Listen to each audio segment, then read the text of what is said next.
lugar, como siempre, agradecer a la y los organizadores del evento y coordinadores del libro y a la Universidad de Ibagué por el espacio para charlar un poco y exponer un poco las ponencias que escribimos en torno al homenaje al profesor Reyes. Yo con este texto, y así lo dejé por escrito, quise hacerle un homenaje al profesor, a esa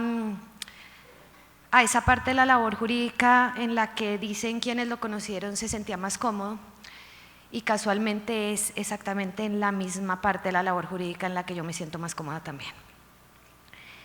El tema que acá me ocupa hace referencia a circunstancias en las que para defenderse de una agresión, la persona que se defiende mata o lesiona a su atacante de manera alevosa.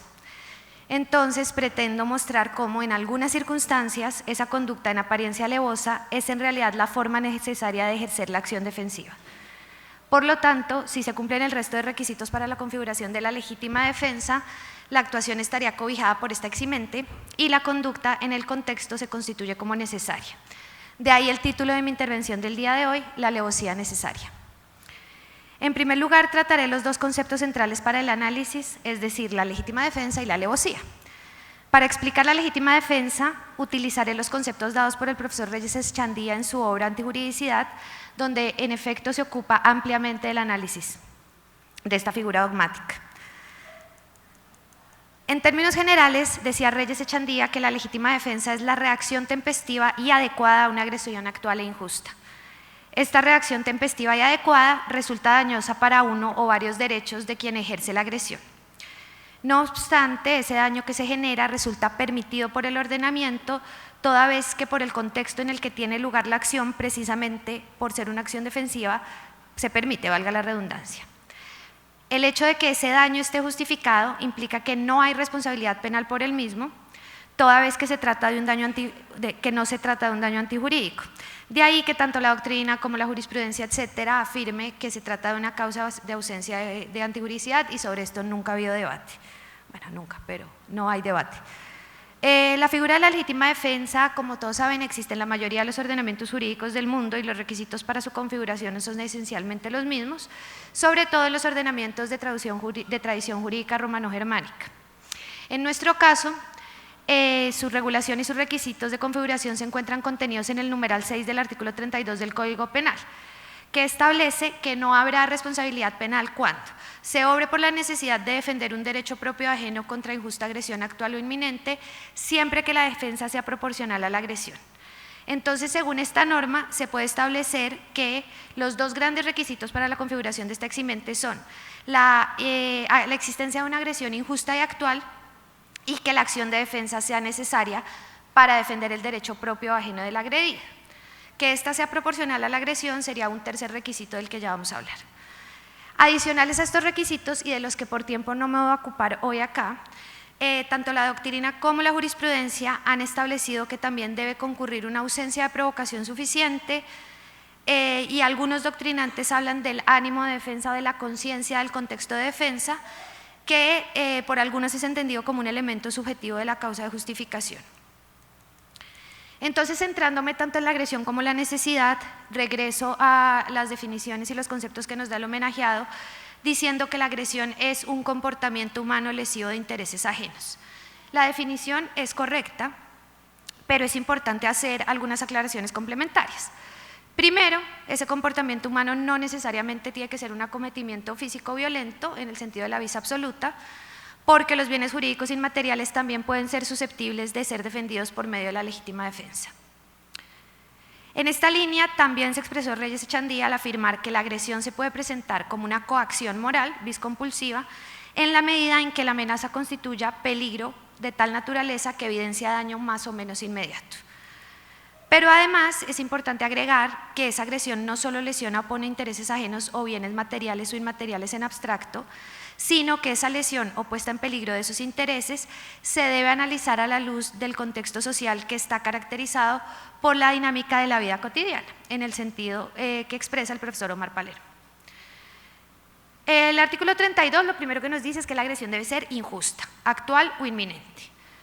Entonces, en ese orden, siguiendo esa terminología utilizada, podemos decir que la agresión actual es la que ya ha comenzado y no ha concluido aún, la que se concretó en daño real y persiste todavía. entonces es una limitación temporal a la legítima defensa, hacia el pasado y hacia el futuro. El concepto de actualidad, y esta siempre es mi parte favorita, comprende tanto la agresión actual propiamente dicha, es decir, la presente, como la que tiene carácter de inminencia.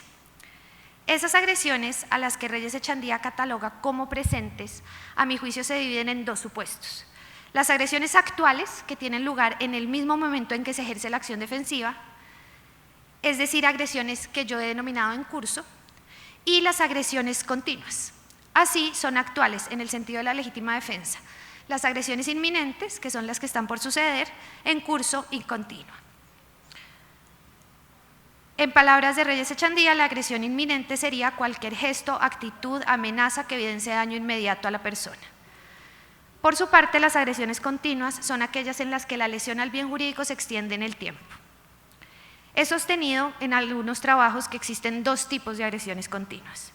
Las situaciones en que las lesiones a los bienes jurídicos se extienden en el tiempo, como en el caso de los delitos permanentes, secuestros, desapariciones forzadas o cualquier forma de privación ilegal de la libertad, trata de personas, por citar algunos ejemplos, y aquellas situaciones en las que se dan ataques moderados durante largos periodos de tiempos, pero detrás de esa situación reposa un peligro constante para los bienes jurídicos.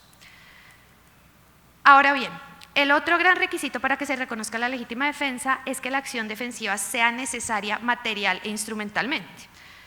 Y a mi juicio, contrario a lo que expresa el Código Penal colombiano, es en ese punto donde se ubica la proporcionalidad. No entiendo yo, y lo dejo claro desde este momento, la proporcionalidad como un requisito extra, sino como una parte de la necesidad racional de la acción defensiva. Entonces, este requisito es el centro de la eximente, porque a través de ella se establece el límite de lo permitido, de lo que se puede hacer en legítima defensa. Cuando el artículo 32 nos dice se debe obrar por la necesidad de defender un derecho propio ajeno y agrega que esa defensa debe ser proporcionada, si bien es cierto que ese numeral consagra esa proporcionalidad como independiente de la necesidad, como ya les dije, creo que la proporcionalidad es un límite a la acción defensiva necesaria. Entonces vemos que la necesidad racional de la acción defensiva es central en la configuración de la legítima defensa, porque la defensa solo va a ser legítima si es necesaria. Y esa necesidad tiene un componente material y uno instrumental. En el componente material vamos a analizar la existencia de la necesidad de la defensa, es decir, que en efecto exista la necesidad de defenderse de alguna forma en ese contexto específico, y es en este punto, a mi juicio, en el que se debe valorar, por ejemplo, si existen otras formas no agresivas de evitar, valga la redundancia, la agresión, tales como recurrir a las autoridades. Mientras que en el componente instrumental el análisis ya no recae sobre la existencia de la necesidad de la defensa, sino sobre la forma en la que se ejerce la defensa. Así, si se establece que la única manera para evitar la agresión es ejerciendo una acción defensiva, se debe analizar en primer lugar la idoneidad de dicha acción, es decir, que sea útil y eficaz para repeler la agresión, y en segundo lugar se debe establecer si la acción defensiva es racionalmente necesaria dentro del contexto. Y esa evaluación de racionalidad se va a concretar en la idea de proporcionalidad, que se debe establecer entre el marco de la racionalidad de los medios y de la forma en la que se concreta la acción defensiva con respecto a la agresión sufrida. Y se constituye entonces, como ya les dije, como un límite a la necesidad de la acción defensiva. El límite entonces demarca la forma en la que se ejerce esa acción de defensa necesaria, es decir, en palabras de Villeman, límite a la necesidad de defenderse. Así, uno tiene que entender que la acción de defensa está compuesta por él o los instrumentos que se utilizan y la forma en la que se realiza la acción dentro del contexto específico en el que tienen lugar los hechos, medios de defensa, y por el hecho de si quien la ejerce tiene o no a su alcance otros medios de defensa menos lesivos de los bienes jurídicos de quien está agrediéndole. Otra acción defensiva menos lesiva, pero igualmente idóneos para repeler la agresión. Es decir, no era necesario matar, bastaba con herir, por ejemplo. Y estos medios evidentemente no deben poner en riesgo innecesario a quien se está defendiendo. Pero para establecer todo esto hay que tener en cuenta además las circunstancias concretas de tiempo, modo, lugar, características y circunstancias personales de quienes están involucrados. Así, por ejemplo, los conocimientos y capacidades especiales de quien se defiende influyen en este análisis, bien que se trate de situaciones en las que los conocimientos o capacidades especiales de quien ejerce la acción defensiva le sitúen en una situación de ventaja con respecto al agresor o bien le sitúen en una situación de desventaja. ¿Por qué? Porque si no se tienen en cuenta en el análisis, los más fuertes, en este contexto entendidos como quienes más pueden o quienes más saben, tendrían una especie de ventaja comparativa sobre los débiles, quienes menos pueden o quienes menos saben. Entonces, todo esto es lo que tenemos que valorar a la hora de establecer la proporcionalidad de la acción defensiva con respecto a la agresión sufrida. Y, como ya lo adelantaba Reyes Echandía, este es un análisis de corte individualizador atendiendo a todos los elementos referidos anteriormente. Entonces, para concluir un poco este apartado, en primer lugar, para analizar la existencia abstracta de la necesidad de defenderse, hay que hacer un análisis primero de la existencia abstracta de la necesidad y luego establecer idoneidad y proporcionalidad. Todo esto evidentemente se debe hacer desde una perspectiva ex ante, que es defendida por la mayoría de la doctrina en materia de legítima defensa y por alguna jurisprudencia de la Corte Suprema de Justicia.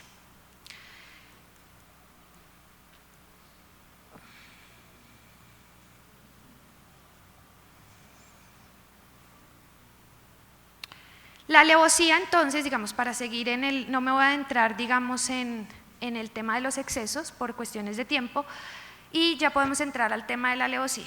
La alevosía hace referencia a la cautela para asegurar la comisión del delito, con un riesgo mínimo inexistente para el agresor. En la legislación penal colombiana se ha entendido siempre como una circunstancia agravante tanto del homicidio como de las lesiones, consagrada en el numeral 7 del artículo 104, que lo que dice es que la pena del homicidio simple se agrava en un tanto si la conducta se realiza colocando a la víctima en situación de indefensión o inferioridad o aprovechándose de esa situación. Aquí lo que podemos concluir es que hay 4 grandes supuestos de alevosía. El primero, que la gente ponga en situación de indefensión a la víctima para luego matarla o lesionarla. Esto es colocarla en una situación en la que no se puede defender. El segundo, que el agente coloque a la víctima en una situación de inferioridad, esto es que la víctima se halle por debajo del sujeto activo sin llegar a encontrarse inerme. El tercero, que se aproveche de esa situación de indefensión en la que se encuentra la víctima. Y el cuarto, que se aproveche también, pero de la inferioridad.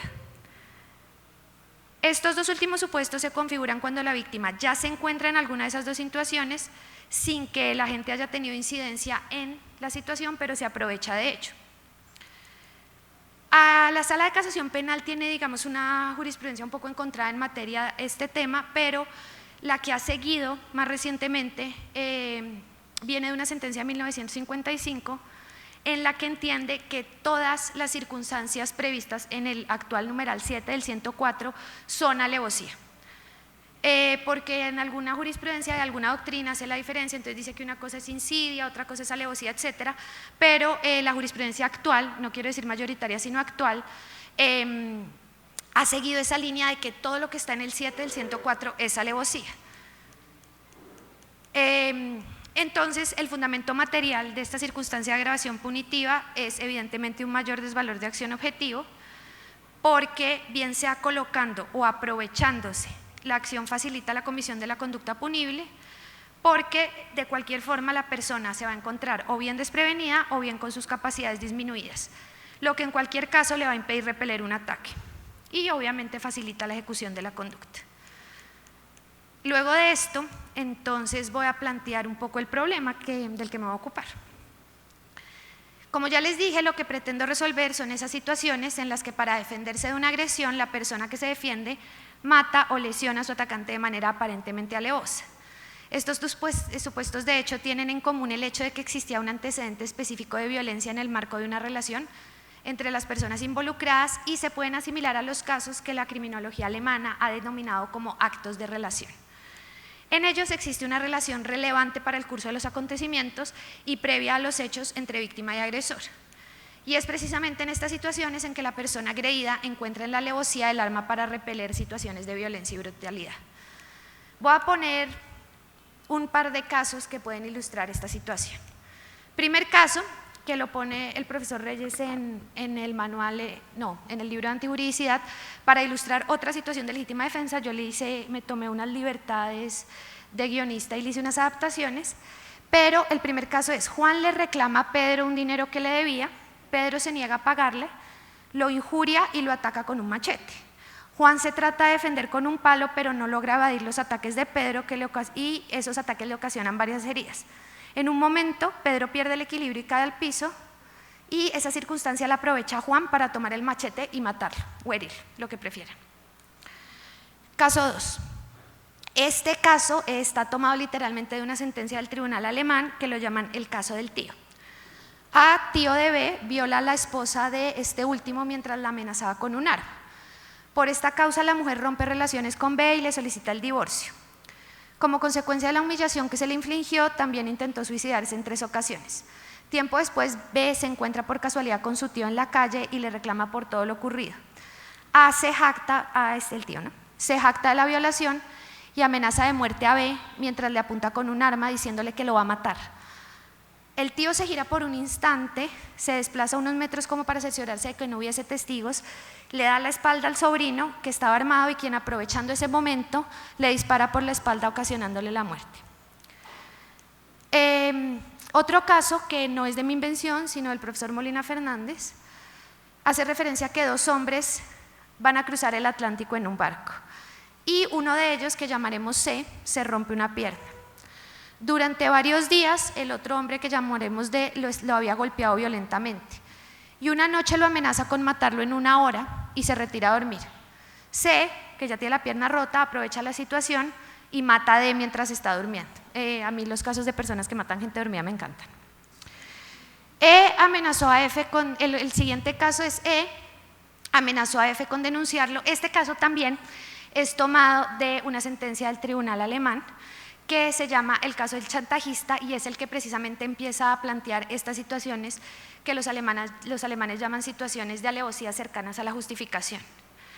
E amenaza a F con denunciarlo por un delito que cometió, además era como piratería de discos, una cosa así, y con destruirle todas sus pertenencias si no le pagaba una fuerte suma de dinero. E visita a F en su casa y empieza a golpear sus pertenencias y lo amenaza con llamar a la policía si no le entrega el dinero. Y en ese momento F saca una bolsa de dinero, se la entrega a E, que estaba de pie como pagando el chantaje en el medio de la sala, y como el fulano estaba ahí enredado y emocionado con el dinero y distraído, el otro aprovecha, se pone detrás de él, saca un cuchillo de la bolsa y le corta la garganta por detrás, ¿no? Y quien se desploma y muere. Entonces aquí el problema a resolver es el relativo a si la legítima defensa se configura en estas situaciones específicas en las que la acción defensiva realizada resulta ser una acción que se ajusta a la definición de alevosía. La doctrina, como ya les dije, trata estos supuestos como situaciones cercanas a la justificación. Se trata de aquellas circunstancias en las que el caso se ajusta a una situación, por ejemplo, de legítima defensa, pero no se configuran todos los requisitos para ella. Bien porque parece que la agresión no es actual, bien porque, siendo actuales las agresiones, el hecho de que la acción defensiva sea alevosa es per se una reacción excesiva.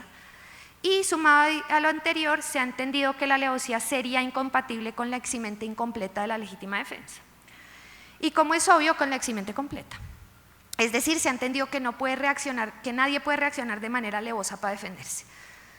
Así, por ejemplo, lo ha dejado claro el Tribunal Supremo Español en el año 2017. Sin embargo, hay unas voces que se alzan para reclamar que en estas situaciones la existencia del contexto de defensa debe incidir de algún modo en la o no configuración de la alevosía en estos casos, como el Tribunal Supremo alemán en una sentencia del 2003. Pero el hecho de que la conducta no sea alevosa en el sentido del agravante, de que sea alevosa en el sentido del agravante, no quiere decir que no cumpla con el requisito de necesidad racional de la acción defensiva en el sentido de la legítima defensa. Así, lo que se debe establecer es si se está realmente en presencia de una acción alevosa, un exceso intensivo, o por el contrario, en presencia de una acción defensiva necesaria. Evidentemente, el primer problema que tenemos en estos 4 casos que ya les expuse, el de Juan, el del tío, el de los que están en el barquito y el del chantajista, es la existencia de la actualidad de la agresión.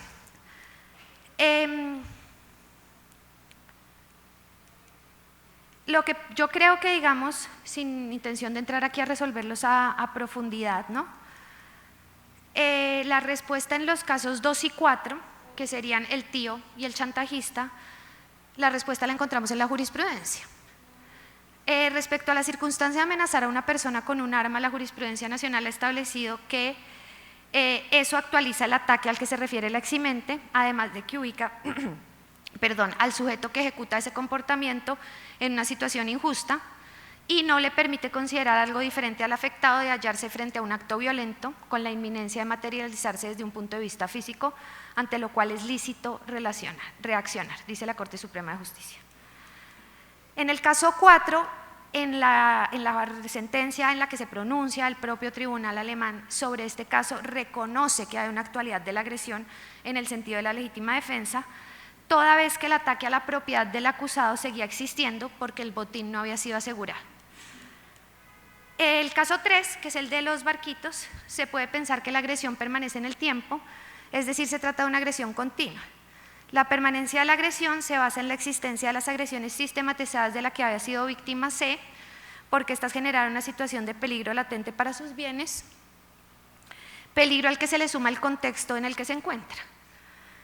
Y frente al caso 1, que es el de Pedro, el palo, el machete, etcétera, no creo que haya una interrupción de la agresión cuando se cae Pedro, toda vez que lo seguía agrediendo desde el suelo, porque la actuación de Pedro seguía siendo eficaz para repeler esa agresión. Entonces, digamos, así en términos generales, antes de que me empiecen a llover zapatos, que hay una agresión actual en estos casos. Supongamos que el problema aquí es que los ofendidos reaccionaron de una manera que se enmarca evidentemente en la definición de alevosía. Recapitulando, Juan mata a Pedro mientras está en el piso, el otro mata al tío cuando estaba de espaldas, el otro sorprende al chantajista por la espalda y el otro estaba dormido. Y aquí, digamos, la doctrina sí ha planteado algunas salidas para resolver esa incompatibilidad entre legítima defensa y alevosía. Porque tienen esa sensación de que no es lógico afirmar que se está en sede de una situación de alevosía 100%. Lo primero, porque esta implica, como se mencionó anteriormente, que la gente se aproveche de la situación de indefensión o inferioridad en la que se encuentra el agredido y situación que va a anular esas posibilidades de defensa. Pero en estos casos ha habido una agresión previa inicial por parte del ahora agredido, entonces eso genera como un desbalance. Y eso va a anular la existencia de la alevosía porque el agresor inicial, precisamente por esa condición, no está indefenso o en situación de inferioridad. Entonces, ahí vemos que la situación de defensa incide directamente en la configuración o existencia de la alevosía.